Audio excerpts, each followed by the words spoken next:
BP political tax நேயர்கள் அனைவருக்கும் வணக்கம். தமிழகத்தின் 18வது முதல்வராக தாவேகா தலைவர் விஜய் பொறுப்பேற்றுள்ளார். அவருக்கு தமிழக ஆளுநர் அர்லேக்கர் பதவி பிரமாணம், ரகசிய காப்பு பிரமாணத்தை செய்து வைத்துள்ளார். இந்த பதவியேற்பு நிகழ்ச்சி சென்னையில் உள்ள நேரு உள் விளையாட்டு அரங்கில் நடைபெற்றது. இதில் முதலமைச்சர் ஜோசப் விஜயுடன் 9 அமைச்சர்கள் பதவி ஏற்றுள்ளனர். தமிழ்நாட்டின் 18வது முதலமைச்சராக விஜய் அவர்கள் பதவியேற்றுள்ளார்.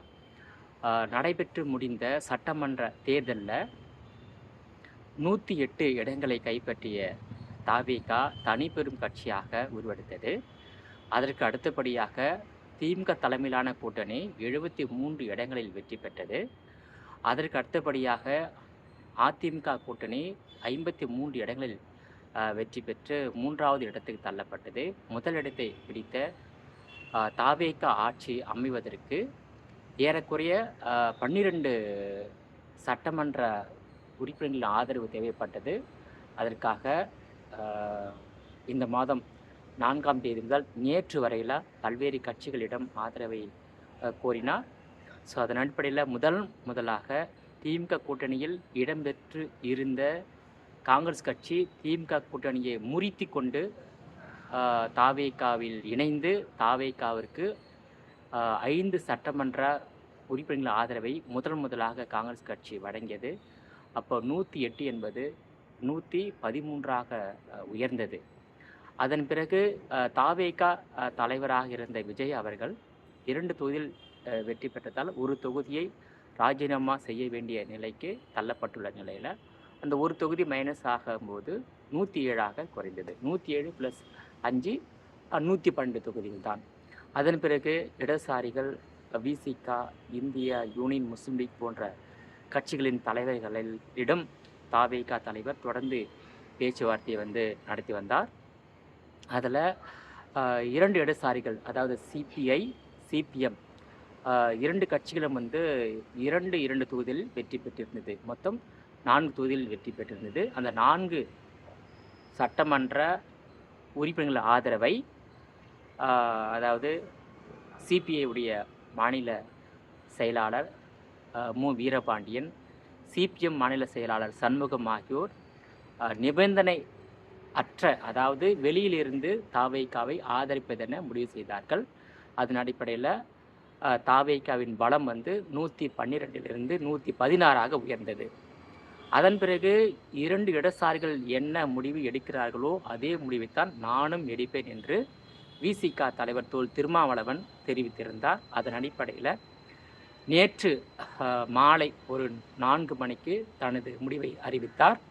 அவரும் தனது 2 சட்டமன்ற உறுப்பினர் ஆதரவை தாவேகாவிற்கு வழங்குவதாக அறிவித்தார். அப்போ 116 என்பது 118ஆக உயர்ந்தது. அதன் பிறகு இந்திய யூனியன் முஸ்லீம் லீக் கட்சியும் தனது 2 சட்டமன்ற உறுப்பினர்கள் ஆதரவை தாவேகாவிற்கு வழங்க முன்வந்தது. அதன் அடிப்படையில் தாவேகாவின் பலம் 120ஆக உயர்ந்தது. தாவேகாவின் பலம் 120ஆக உயர்ந்தது. நேற்று மாலை ஆளுநர் மாளிகைக்கு சென்ற விஜய் அவர்கள் ஆளுநரை சந்தித்து ஆதரவு கடிதத்தை கொடுத்தார். அதன் பிறகு அவரை முதலமைச்சராக நியமனம் செய்தார். இன்று நேரு உள் விளையாட்டு அரங்கில் நடைபெற்ற அந்த பதவியேற்பு விழாவில் தாவேகா தலைவர் நடிகர் விஜய்க்கு முதலமைச்சராக பதவி பிரமாணம், ரகசிய காப்பு பிரமாணம் செய்து வைத்தார். அதே போல் விஜயுடன் 9 அமைச்சர்களும் அமைச்சர்களாக பதவி ஏற்றுக்கொண்டனர். அவர்களுக்கும் தமிழக ஆளுநர் அர்லேக்கர் பதவி பிரமாணம், ரகசிய காப்பு பிரமாணம் செய்து வைத்தார்.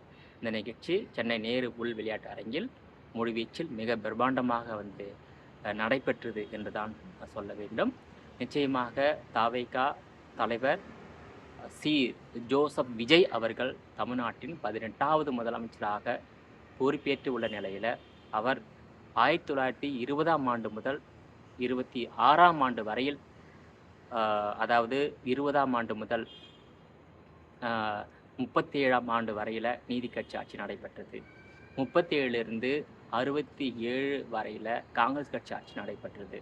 67லிருந்து 2026 வரையில் இரு திராவிட கட்சிகள் திமுக, அதிமுக ஆட்சி நடைபெற்றது. தற்போது நீதி கட்சி சகாப்தம் 1, காங்கிரஸ் கட்சி சகாப்தம், அடுத்து வந்து அதிமுக, திமுக சகாப்தம் முடிந்து இப்போ 4வது சகாப்தம் வந்து உருவாகியுள்ளது. அது தாவைக்கா தலைவர் இன்னைக்கு விஜய் தலைமையில், இது 5வது சகாப்தம் கூட சொல்லலாம். ஸோ வந்து விஜய் தலைமையில் வந்து ஆட்சி வந்து தமிழ்நாட்டில் அமைந்துள்ளது. இன்னும் வந்து வருகின்ற 13ஆம் தேதி சட்டமன்றத்தில் பெரும்பான்மை நிரூபிக்க வேண்டும் என்றும் ஆளுநர் அர்லேக்கர் ஒரு அறிவுரையை ஒரு வழங்கியுள்ளார். உண்மையிலேயே இந்த விஷயத்தில் பாஜக நடந்து கொண்ட விதம் ஜனநாயக முறைப்படித்தான் நடந்து கொண்டுள்ளது. அதாவது பாஜக, அதாவது தேர்தல் ஆணையம் முறையாக எஸ்ஐஆர் பணிகளை மேற்கொண்டது, பணிகளை மேற்கொண்டது. அதன் பிறகு தேர்தலையும் முறையாக நடத்தியது. அதே போல இந்த பதவி பிரமாணம், ரகசிய காப்பு பிரமாணத்தையும் முறையாகத்தான் தமிழக ஆளுநர் மேற்கொண்டு உள்ளார் என்பதில் மாற்று கருத்து இருக்க முடியாது. 118 சட்டமன்ற உறுப்பினர் ஆதரவு நீங்கள் கொடுங்கள், நான் உங்களுக்கு பதவி பிரமாணம் செய்து வைக்கிறேன் என்று ஆளுநர் கூறியிருந்தார். அதன் அடிப்படையில் நேற்று மாலை 6:15 மணி அளவில் தாவைக்கா தலைவர், அதே போல் ஆதரவு அளித்த கட்சிகளின் தலைவர்கள்லாம் ஆளுநரை சந்தித்து ஆதரவை கொடுத்த பிறகு 6:15 மணிக்கெல்லாம் விஜய்க்கு வந்து முதல்வராக நியமனம் செய்துவிட்டார். ஸோ இன்றைக்கு நேரு உள் விளையாட்டு அரங்கில் நடைபெற்ற அந்த பிரம்மாண்ட பதவியேற்பு விழாவில் விஜய்க்கு ஆளுநர் அர்லேக்கர் அவர்கள் முறையாக பதவி பிரமாணம், ரகசிய காப்பு பிரமாணம் செய்து வைத்துள்ளார். அதே போல் பார்த்தீங்கன்னாக்கா சி. ஜோசப் விஜயுடன் 9 பேர் அமைச்சர்களாக பதவியேற்று உள்ளார்கள் என்றுதான் சொல்ல வேண்டும். ஸோ பாஜகவுடைய நடவடிக்கை மீது குறை சொல்வதற்கான வாய்ப்பு இல்லை. அவர்கள் எஸ்ஐஆர் பணிகளையும் சிறப்பாக மேற்கொண்டார்கள், தேர்தலையும் சிறப்பாக மேற்கொண்டார்கள். அதேபோல் விஜய்க்கு பதவி பிரமாணம் செய்து வைப்பதிலும் முறைப்படிதான் அவர்கள் செயல்பட்டு உள்ளார்கள். அரசியல் காழ்ப்புணர்ச்சி காரணமாகத்தான் பல கட்சிகள் ஆளுநரின் செயல்பாட்டை விமர்சனம் செய்வதை தவிர அவர் வந்து முறைப்படி தான் நடந்து கொண்டுள்ளார், சட்டப்படித்தான் அவர் வந்து அணுகியுள்ளார் என்று தான் சொல்ல வேண்டும். நிச்சயமாக தமிழ்நாட்டில் வந்து ஆட்சி மாற்றம் ஏற்பட்டு தாவேகா தலைவர் நடிகர் விஜய் தலைமையில் ஆட்சி வந்து அமைந்துள்ளது. இது எப்படி நாம் எடுத்துக்கொள்ள வேண்டும் என்றால், 1967ஆம் ஆண்டு திமுக காங்கிரஸ் கட்சியை வீழ்த்தி 1967ஆம் ஆண்டு 1971ஆம் ஆண்டு நடைபெற்ற தேர்தலில் தொடர்ந்து 2 முறை ஆட்சியை கைப்பற்றியது திமுக. முதல் முறை அண்ணா தலைமையிலான திமுக, 2வது முறை கலைஞர் கருணாநிதி தலைமையிலான திமுக. அதன் பிறகு இந்த 2 ஆண்டுகள் அண்ணா ஆண்டார், மற்ற ஒரு 8 ஆண்டுகள் வந்து மறைந்த முன்னாள் முதலமைச்சர் கலைஞர் கருணாநிதி ஆண்டார். ஸோ அவர் தலைமையிலான அந்த திமுக ஆட்சி ஊழலில் மூழ்கியது.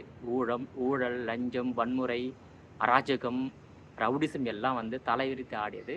ஸோ அந்த ஆட்சியை முடிவுக்கு கொண்டு வர வேண்டும் என்பதற்காகத்தான் எம்ஜிஆர் வந்து கட்சி தொடங்கினார். ஸோ எம்ஜிஆர் கட்சி தொடங்கிய பிறகு திமுகவுடைய ஆட்சி வந்து வீழ்த்தப்பட்டது. ஸோ எம்ஜிஆர் வந்து தொடர்ந்து 3 முறை முதலமைச்சராக அரியணையில் இருந்தார். எம்ஜிஆர் மறைவுக்கு பிறகுதான் கலைஞரால் மீண்டும் தமிழ்நாட்டு அரசியலில் அரியணையில் அமர முடிந்தது 3வது முறையாக. அதன் பிறகு 1972ஆம் ஆண்டு தொடங்கப்பட்ட அதிமுக இதுவரையில் 30 ஆண்டுகள் தமிழ்நாட்டை ஆண்டுள்ளது. 54 ஆண்டுகளில் 30 ஆண்டுகள் ஆண்டுள்ளது. ஆனால் திமுக மொத்தமே 77 ஆண்டுகளில் 6 முறை தான் ஆண்டுள்ளது, 25 ஆண்டுகள் தான் ஆண்டுள்ளது. ஸோ திமுக எதிர்த்து தொடங்கப்பட்ட அதிமுக ஒரு வலுவான கட்சியாக, வலுவான ஆட்சியாக இருந்தது. ஸோ எம்ஜிஆர் மறைவில்லை என்றால் கலைஞரால் 3வது முறையாக அரியணையில் அமர்ந்திருக்க முடியாது. எம்ஜிஆர் மறைவுக்கு பிறகு அந்த கட்சியில் ஏற்பட்ட பிளவுதான் கலைஞரை மீண்டும் 3வது முறையாக முதல்வராக அரியணையில் அமர்த்தியது. அதன் பிறகு தலைமை பொறுப்புக்கு வந்த அதிமுக தலைமை பொறுப்புக்கு வந்த ஜெயலலிதா தலைமையிலான அந்த அதிமுக வந்து 4 முறை ஆட்சியை வந்து தமிழ்நாட்டில் வந்து கைப்பற்றது. 1991, 2001, 2011, 2016 4 முறை ஜெயலலிதா தலைமையிலான அதிமுக ஆட்சியை வந்து கைப்பற்றியது. ஆனால் அதில் பார்த்தீங்கன்னாக்கா திமுக தொடர் தோல்வி சந்தித்தது. அதாவது 1977க்கு பிறகு அதிமுக 7 முறை ஆட்சி கைப்பற்றியது. ஏனென்றால் அதிமுக 4 முறை தான் ஆட்சி கைப்பற்றியது. ஸோ அதிமுக தொடங்குவதற்கு முன்பாக 67 ஒரு முறை, 71 ஒரு முறை. அதிமுக தொடங்கப்பட்ட பிறகு திமுக வந்து 4 முறை தான் ஆட்சியை வந்து கைப்பற்றியது. அதிமுக 7 முறை ஆட்சியை கைப்பற்றியது. ஸோ திமுக விட ஒரு பலவாய்ந்த கட்சியாக அதிமுக தமிழக அரசியல் களத்தில் கோலோச்சியது. எம்ஜிஆர் தலைமையிலான அதிமுகவும் முழு வெற்றி, தோல்வி சந்திக்காத சட்டமன்ற தேர்தலில் வெற்றி. அதே போல் ஜெயலலிதா தலைமையிலான அதிமுகவும் ஒரு திமுகவை காட்டிலும் ஒரு 70% வெற்றி, ஆனால் 30% திமுக வெற்றி. அப்படி பார்க்கையில் ஜெயலலிதா மறையவில்லை என்றால் முன்னாள் முதலமைச்சர் மு.க. ஸ்டாலின் அவர்களால் 2021 அரியணையில் முதலமைச்சராக அமர்ந்திருக்க முடியாது. அந்த நேரத்தில் வந்து யாரும் ஒரு வலிமையான கூட்டணி, வலிமையான தலைவராக இல்லை. அதனால் முதலமைச்சராக இருந்த மு.க. ஸ்டாலினை 2021 தேர்வு செய்து அரியணையில் அமர்த்தினார்கள். ஆனால் கலைஞர் கருணாநிதி தலைமையிலான திமுக ஆட்சி நடைபெற்ற ஊழலை விட, லஞ்சத்தை விட, கொள்ளையை விட, வன்முறையை விட, ரவுடிசத்தை விட பல மடங்கு அதிகமான சம்பவம் முன்னாள் முதலமைச்சர், திமுக தலைவர் மு.க. ஸ்டாலின் தலைமையிலான ஆட்சியில் நடைபெற்றது.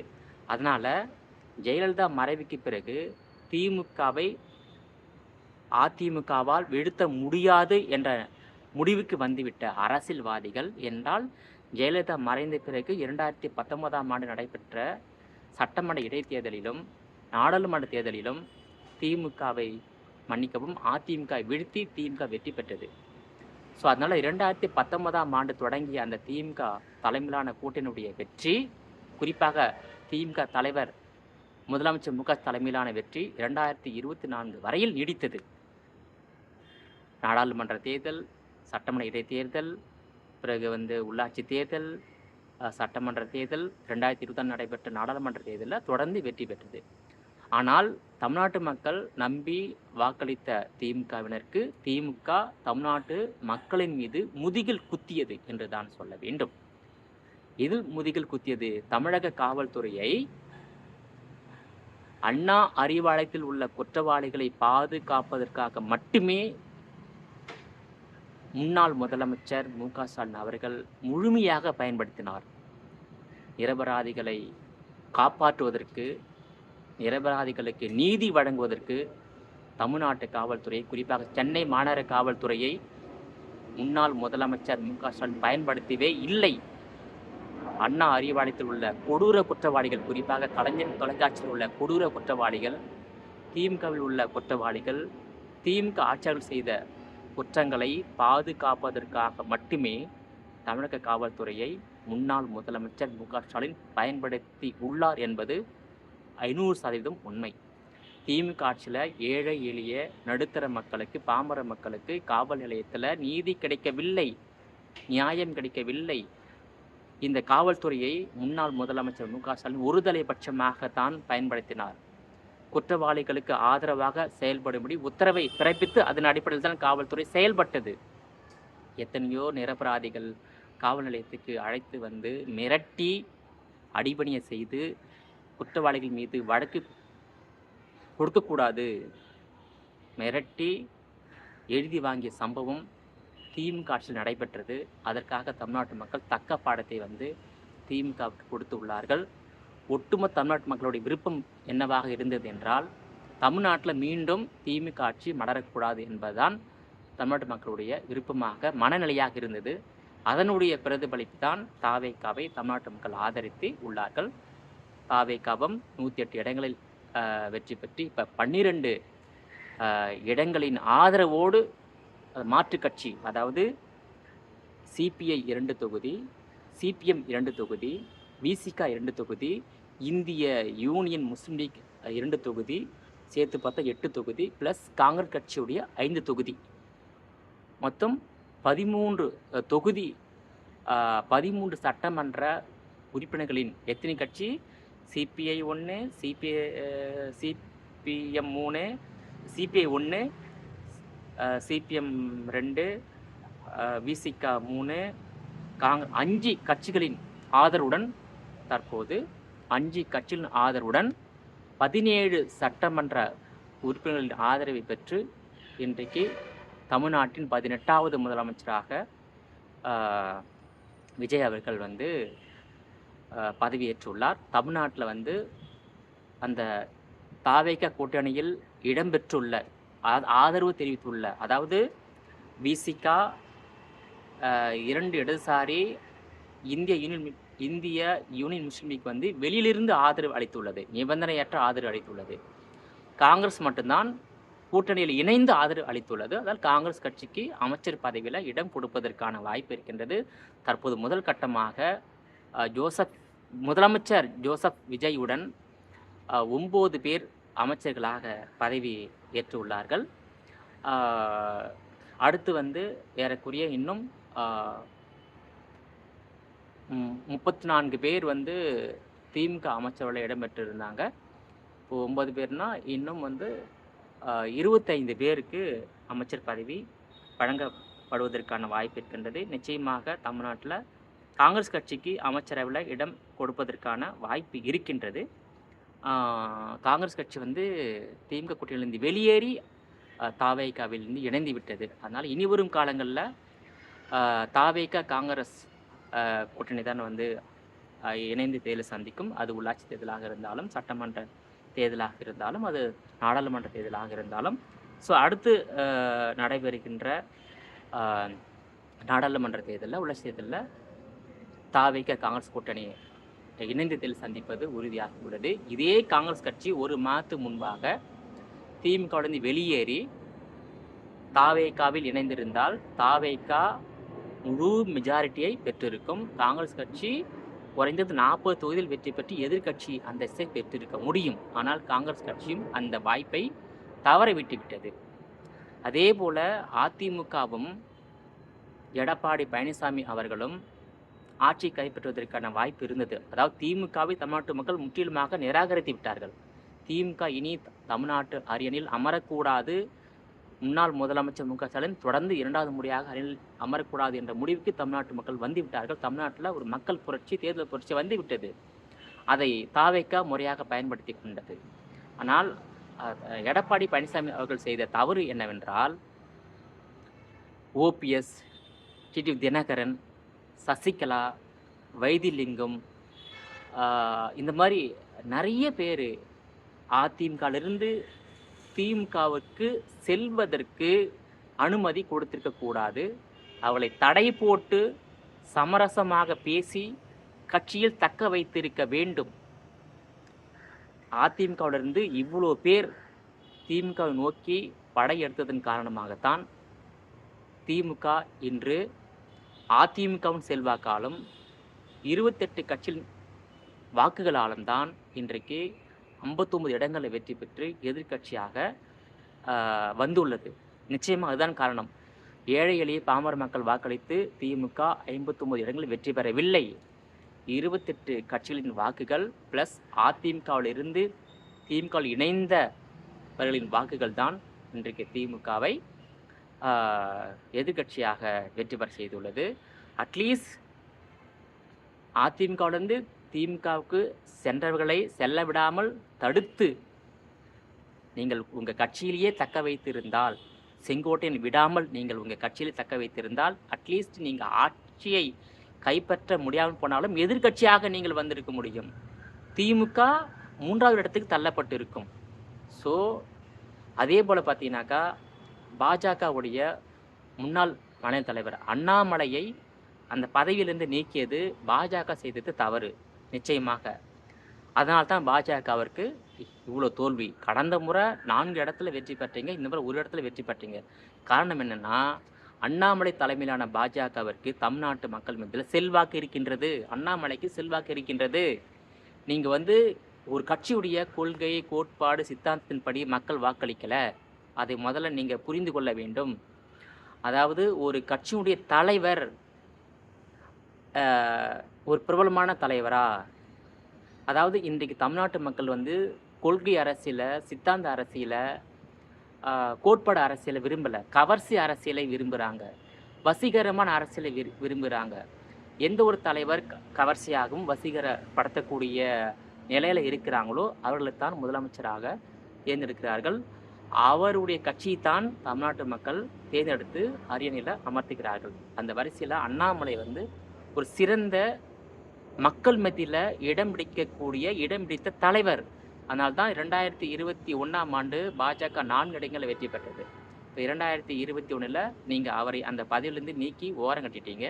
அதனால ஆ இன்னைக்கு ஒரு இடம் தான் ஜெயிச்சிருக்கீங்க.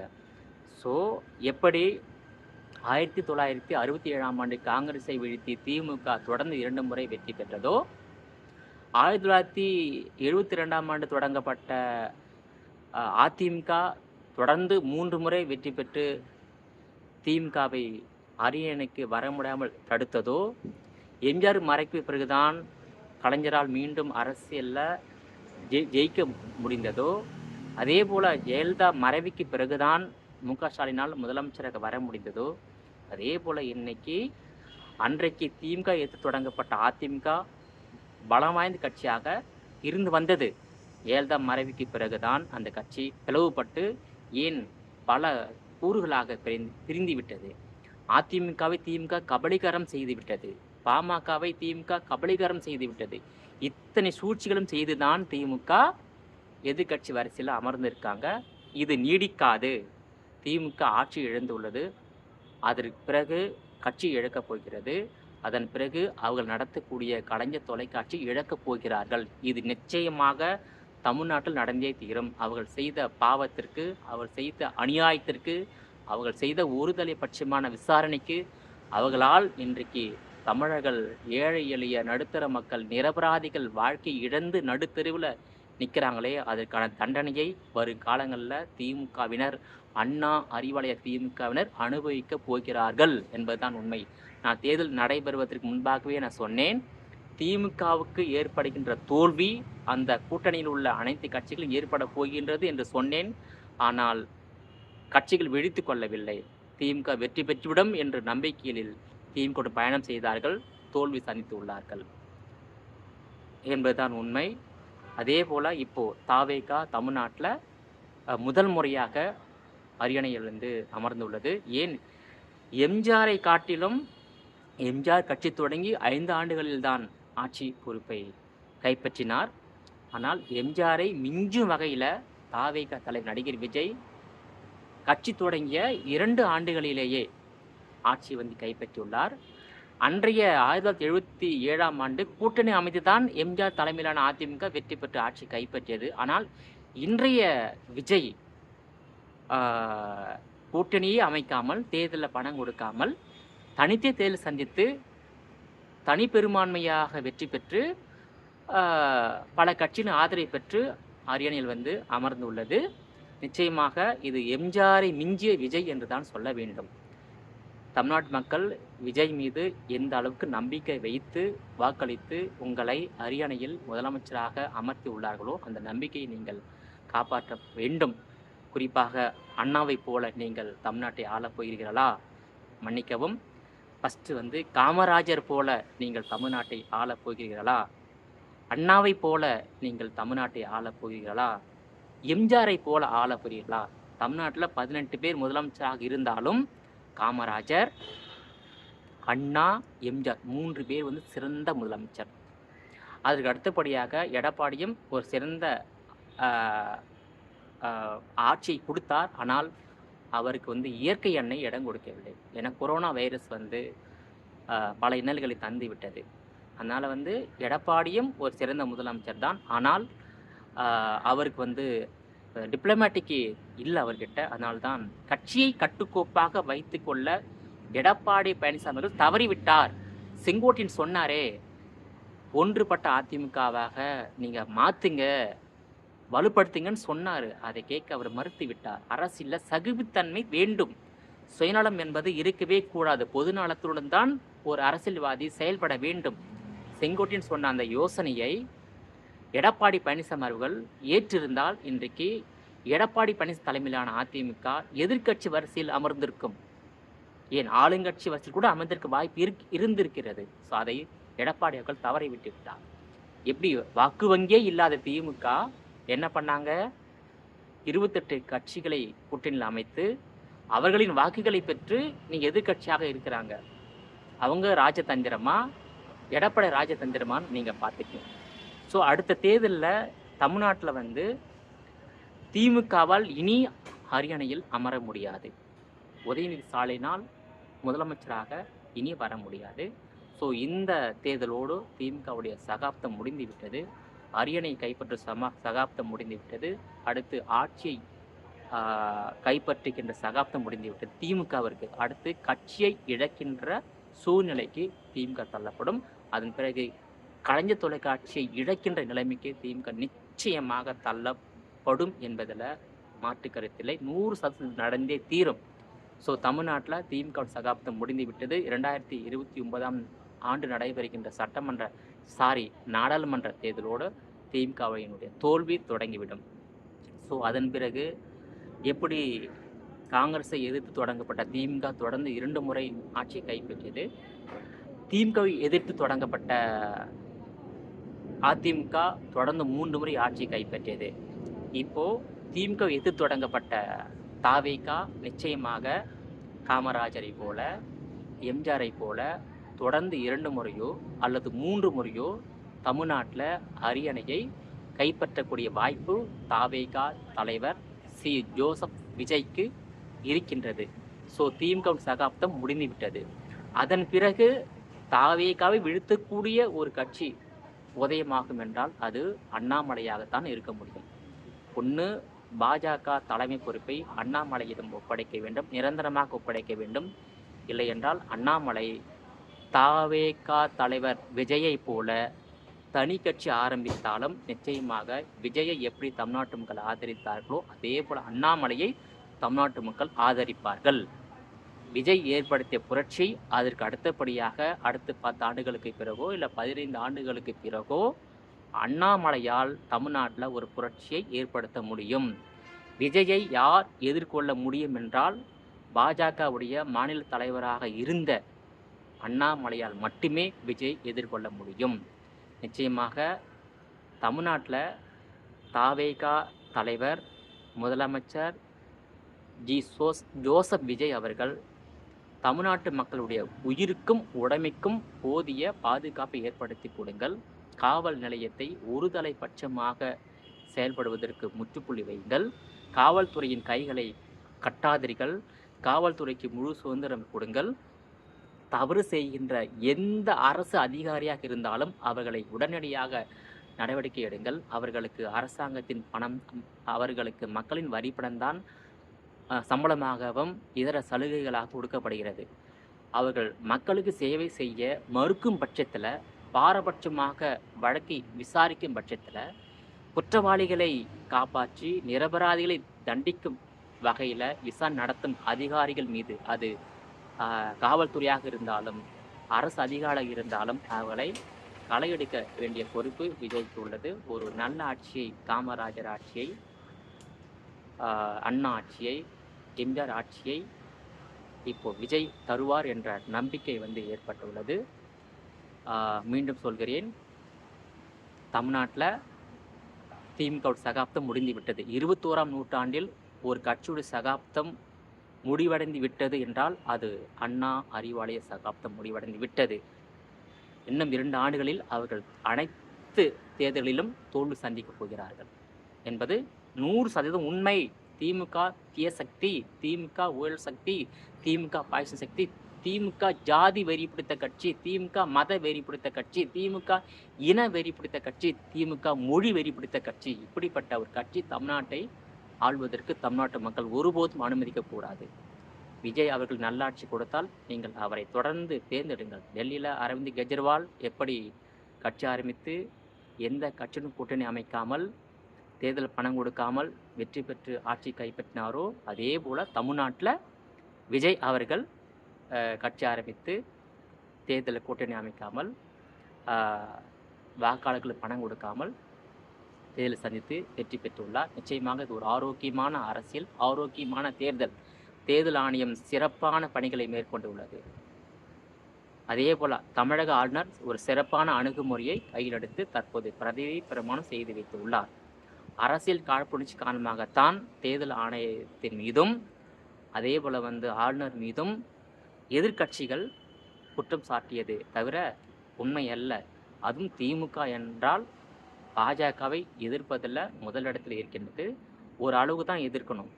பாஜக மீது பெரிய தவறுலாம் கிடையாது. அவங்க 22 மாநிலங்களில் ஆட்சி கைப்பற்றிட்டாங்க. அடுத்து தமிழ்நாட்டில் ஆட்சி கைப்பற்றுவாங்க. இப்போ இல்லை, அடுத்து 10 வருஷம் 5 வருஷம் ஆக்கலாம். ஆனால் அண்ணாமலை தலைமையிலான பாஜகவாக இருந்தால் தமிழ்நாட்டில் பாஜகவால் அடுத்த 10 ஆண்டுகள் 15 ஆண்டுகளில் ஆட்சி கைப்பற்ற வாய்ப்பு இருக்கின்றது. அதாவது தாவேகா தலைவர் தற்போதைய முதலமைச்சர் ஜோசப் விஜய்க்கு பிறகு தமிழ்நாட்டில் யார் ஆட்சி கைப்பற்றுவார் என்றால் பாஜகவுடைய முன்னாள் மாநில தலைவர் அண்ணாமலையாகத்தான் இருக்க முடியும்.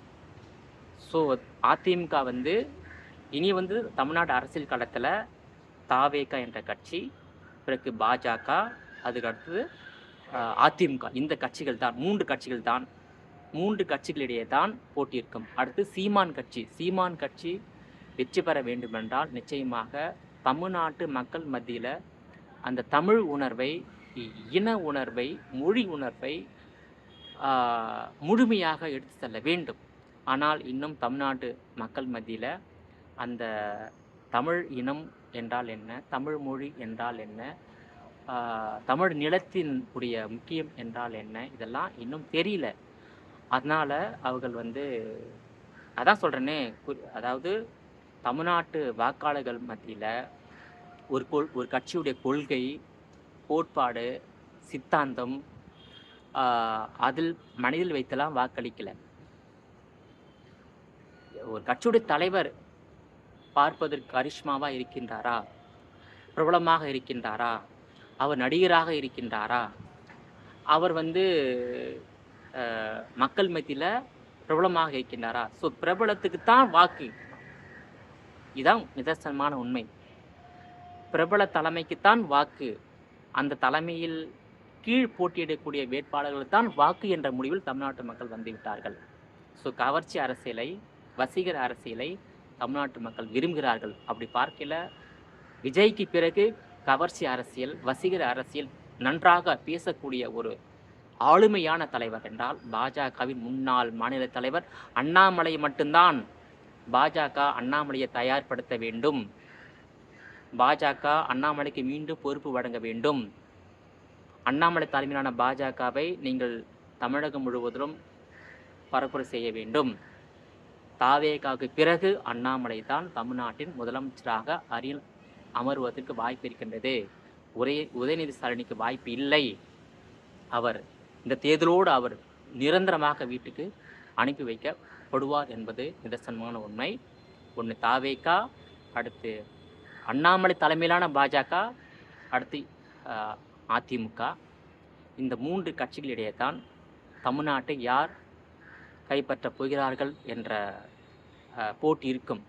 இப்போ விசிகா இருக்கின்றது. விசிகா தலைவர் தோல் திருமாவளவன் ஒரு சிறந்த, ஒரு படித்த, நாகரிகமான அரசியல்வாதி. அவருடைய நேர்காணலில் பல முறை பார்த்திருக்கிறேன். ரொம்ப அமைதியாக, ரொம்ப அறிவார்ந்த கருத்துக்களை எடுத்து சொல்கிறார். இருந்தாலும் அது ஜாதி கட்சி என்று முத்திரை குத்தப்பட்டுவிட்டது. அதனால் அவர் குறிப்பிட்ட தொகுதிகளில் வெற்றி பெறலாம். அவர் வெற்றி பெற்று ஆட்சி அமைப்பதில் எனக்கு எந்த ஆட்சேபனையும் இல்லை. ஆனால் தமிழ்நாட்டு மக்கள் அந்த கட்சியை ஆதரிப்பார்களா என்பது ஒரு கேள்விக்குறி. அதே போல் பாமகவும் ஒரு ஜாதி கட்சி. ஜாதி கட்சியை தமிழ்நாட்டு மக்கள் பெரும்பாலும் விரும்புவது கிடையாது. அந்த ஜாதி மக்களே அந்த கட்சிக்கு வாக்களிப்பது இல்லை. அதே போல் புதிய தமிழகம் கிருஷ்ணசாமி, அவரும் தென் மாவட்டங்களில் செல்வாக்கு இருக்கிறார். ஆனால் வெற்றி பெற்று அரியணையில் கைப்பற்றும் வகையில் கிருஷ்ணசாமிக்கு வாய்ப்பு இல்லை. அதன்படியே புரட்சி பாரதம் ஜெகன்மூர்த்தி, அவரும் ஒரு கட்சி. அந்த கட்சியாலும் ஆட்சியை கைப்பற்ற முடியாது. அதற்கு அடுத்தபடியாக தேமுதிக என்ற கட்சி தொடங்கப்பட்டது. இப்போ தேமுதிக 2011ஆம் ஆண்டு அதிமுகவில் கூட்டணி வைத்ததால் எதிர்கட்சி வரிசையில் அமர்ந்தது. ஸோ அந்த கட்சியால் இதுக்கு மேலே தமிழ்நாட்டில் ஆட்சியை வந்து கைப்பற்ற முடியாது. ஸோ அதுக்கு அடுத்தபடியாக பார்த்தீங்கன்னா கொங்கு நாடு மக்கள் தேசிய கட்சி இருக்கின்றது. இந்த மாதிரி பல கட்சிகள் இருக்கின்றது. இதெல்லாம் வந்து ஒரு குறிப்பிட்ட தொகுதியில் குறிப்பிட்ட மாவட்டத்தில் மட்டும் செல்வாக்கு உள்ள கட்சியாக இருக்கின்றது. அது ஜாதிக்கான கட்சியாக இருக்கின்றது.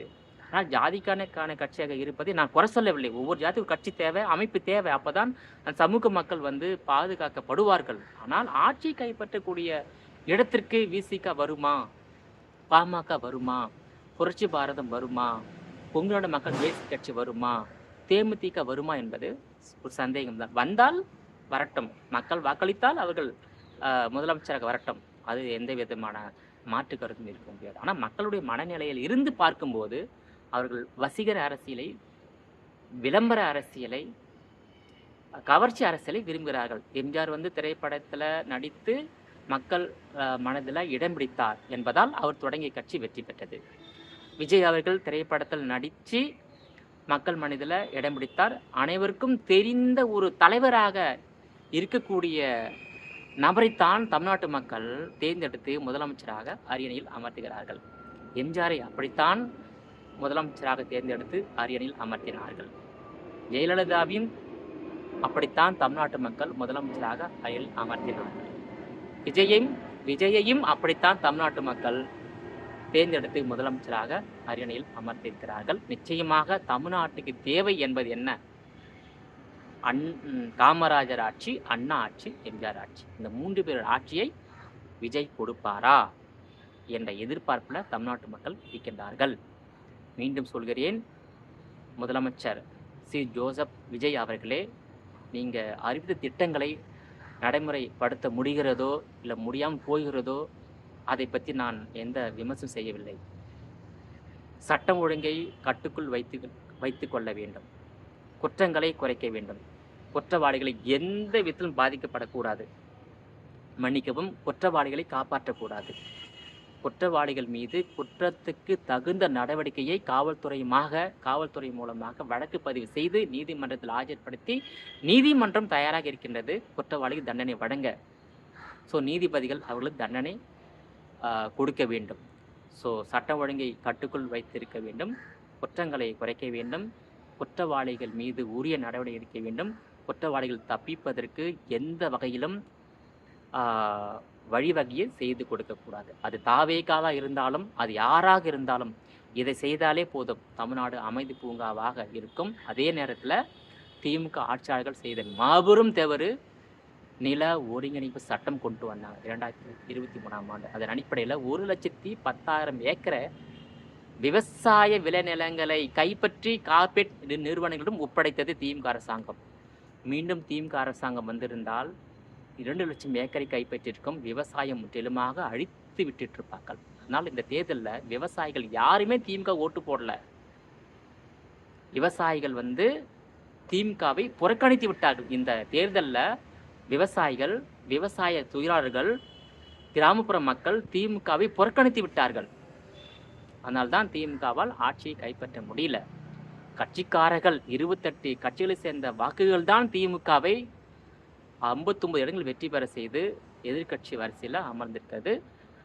இன்னும் 6 மாதங்களில் திமுகவில் உள்ள விசிக, இடதுசாரிகள், இந்திய யூனியன் முஸ்லீம் லீக் கட்சி, அதே போல் கொங்கு நாடு மக்கள் தேசிய கட்சி போன்ற 28 கட்சிகளும், தேமுதிக போன்ற 28 கட்சிகளும் படிப்படியாக வெளியேறி ஒன்று பாஜகவில் இணையும், அல்லது அதிமுகவில் இணையும், அல்லது தாவேகாவில் இணையும். தாவேகாவில் தான் முதல் இணையும். ஸோ திமுக இனி வரும் காலங்களில் தனித்து விடப்பட்டால் திமுக ஒரு தொகுதியில் வெற்றி பெறாது.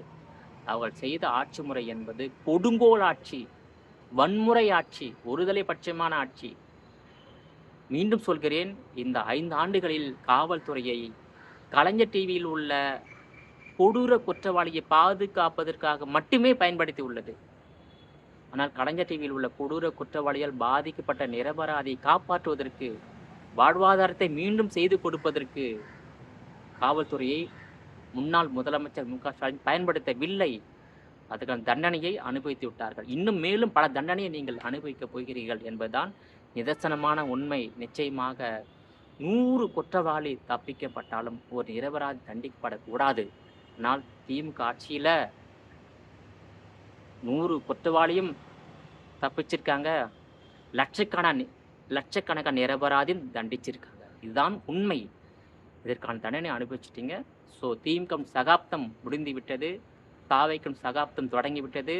தாவைக்கு அடுத்தபடியாக பாஜக சகாப்தம் தொடங்க வாய்ப்பு இருக்கின்றது. அதிமுக மீண்டும் ஆட்சி கைப்பற்றக்கூடிய வாய்ப்பு இருக்கின்றது.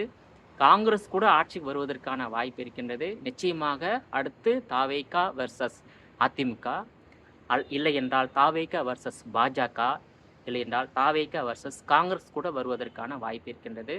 ஸோ இந்த 3 கட்சிகளிடையே தான் தாவேகா வெர்சஸ் என்டிகே வருவதற்கான வாய்ப்பு இருக்கின்றது. தமிழ் தேசியம் என்ற உணர்வு தமிழ்நாட்டு மக்கள் மத்தியில் அந்த பரப்புரை செய்து ஒட்டுமொத்த தமிழ்நாட்டு மக்களுக்கும் தமிழ் தேசியம் என்றால் என்ன, தமிழ் இனம் எந்த அளவுக்கு முக்கியத்துவம் வாய்ந்தது, தமிழ் மொழி எந்த அளவுக்கு முக்கியத்துவம் வாய்ந்தது, தமிழுடைய நிலம் எந்த அளவுக்கு மண் எந்த அளவுக்கு முக்கியத்துவம் வாய்ந்தது, நம்முடைய பாரம்பரியம் கலாச்சாரம் எந்த அளவுக்கு முக்கியத்துவம் வாய்ந்தது என்ற உணர்வு தமிழ்நாட்டு மக்கள் மத்தியில் துளிர்விட்டு வளருமானால் சீமான் அவர்களுக்கும் ஆட்சி கைப்பற்றுவதற்கான வாய்ப்பு இருக்கின்றது. அவர் 3ஆம் இடத்தில் இருக்கின்றார்.